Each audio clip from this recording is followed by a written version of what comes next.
RG Kar medical కాలేజీకి సంబంధించినటువంటి junior doctor మౌమితా Debnath సంఘటన ప్రజల గుండెల్ని కలిచివేసింది. అసలు ఏం జరిగింది, ఎందుకు? జూనియర్ డాక్టర్పై లైంగిక దాడి చేసిన తరువాత అతి కిరాతకంగా చంపటం అనేది పగతో చేసినటువంటి ఘటనలా తెలుస్తోంది. అసలు మౌమితాకి న్యాయం జరుగుతుందా? 36 గంటలు డ్యూటీ చేసిన మౌమితా దేబ్నాథ్ అదే కాలేజీలో భోజనం చేసి అర్ధరాత్రి సమయం అవటం వలన హాస్టల్కి వెళ్ళలేక ట్రైనీ డాక్టర్స్కి సరిపడా రూమ్స్ లేక 4th ఫ్లోర్ సెమినార్ హాల్లో నిద్రపోయింది. మరి 3 గంటల నుండి 6 గంటల మధ్యన ఒక బలిపశువు రాక్షసుడు మద్యం తాగి సెమినార్ హాల్లోకి చొరబడి ఆ యొక్క ట్రైనీ డాక్టర్పై అతి కిరాతకంగా తన గొంతు నులిమి తన ప్రైవేట్ పార్ట్స్ మరియు తన శరీరంపై ఒక క్రూర మృగంలా హింసించి తన ప్రాణాన్ని తీసేశాడు. అయితే మొదట సెమినార్ హాల్ వైపు వెళ్ళిన తోటి స్టూడెంట్స్ అక్కడ నగ్నంగా భారీ రక్తంలో అస్తవ్యస్తంగా పడి ఉన్న శవాన్ని చూసి ఆ కాలేజ్ ప్రిన్సిపల్ సందీప్ ఘోష్కి ఇన్ఫార్మ్ చేశారు. సందీప్ ఘోష్ అనే వ్యక్తి అదే కాలేజీలో అనాథ శవాల్ని అక్రమంగా అమ్ముకుంటాడు. అవయవాల మార్పిడి, డ్రగ్స్ దందా మరియు వాడేసిన గ్లౌస్, సిరంజీస్ని రీసైకిల్ చేసి మరీ ఇల్లీగల్గా బయట అమ్మేస్తాడు. స్టూడెంట్స్ ఇచ్చిన సమాచారం మేరకు సందీప్ ఘోష్ సెమినార్ హాల్లో జరిగింది ఆత్మహత్యేనని, జూనియర్ డాక్టర్ మౌమిత తనకు తానుగా చనిపోయిందని పోలీసు వారికి తప్పుగా సమాచారాన్ని ఇచ్చాడు. పోలీసు వారు క్రైమ్ సీన్ అంతా కూడా పరిశీలించి ఇది అన్యాచురల్ డెత్ అని తేల్చి చెప్పారు. అయితే అక్కడే వారికి ఒక బ్లూటూత్ దొరికింది. వెంటనే డ్యూటీలో ఉన్న సిబ్బందిని పిలిచి వారి దగ్గర ఉన్న మొబైల్స్కి పేర్ చేశారు. సంజయ్ రాయ్ అనే వ్యక్తికి కనెక్ట్ అవ్వడంతో సీసీ ఫుటేజ్ కూడా చెక్ చేశారు. సంజయ్ రాయ్ పోలీస్ డిపార్ట్మెంట్కి ఇన్ఫార్మర్గా పనిచేసేవాడు, అంటే ఒక సివిక్ ఇన్ఫార్మర్ అన్నట్టు. అందుకే అదే హాస్పిటల్లో పనిచేస్తూ ఉండేవాడు.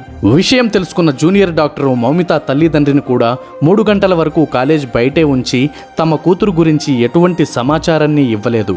తదుపరి సెమినార్ హాల్ వద్ద చూసి కడుపు కోతతో కుప్పకూలిపోయారు. సంజయ్ రాయ్ని పోలీసులు సస్పెక్ట్ చేసి తన ఒంటిపై కూడా గాయాలుండడం వలన తనని పరిశీలించి ఇన్వెస్టిగేట్ చేయగా తన యొక్క గోళ్లలో కొంత ఆ అమ్మాయి రక్తపు చారికలున్నాయి. వెంటనే వాటిని అటాప్సీకి, ఫారెన్సిక్ ల్యాబ్స్కి కూడా పంపించారు.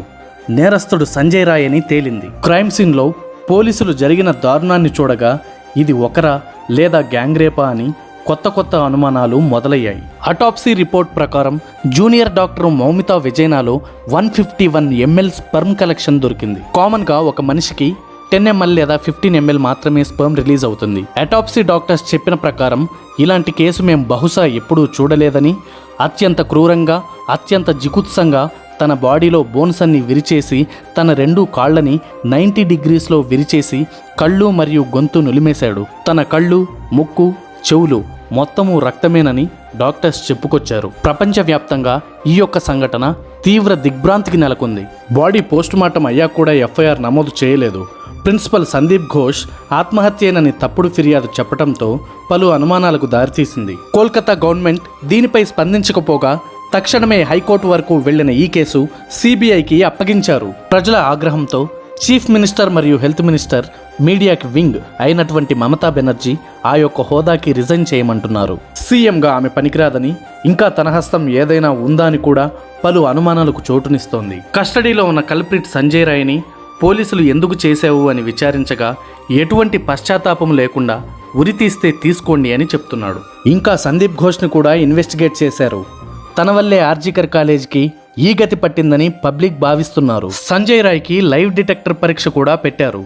తను ఈసారి మాత్రం నా తప్పేమీ లేదు, నేను వెళ్లేసరికి జూనియర్ డాక్టర్ చనిపోయిందని, తనకెటువంటి పాపం తెలియదని చెప్పుకొచ్చాడు. ఇప్పుడు కోల్కతా పరిస్థితి దారుణంగా మారింది. ప్రజలు న్యాయం కోసం ర్యాలీలు చేస్తున్నారు. ఇంకా మరింత సమాచారం కోసం ఛానల్ని సబ్స్క్రైబ్ చేసుకోండి. మళ్ళీ కలుద్దాం. ఆమెకు న్యాయం జరగాలని మనమందరం మనసారా కోరుకుందాం. జై హింద్.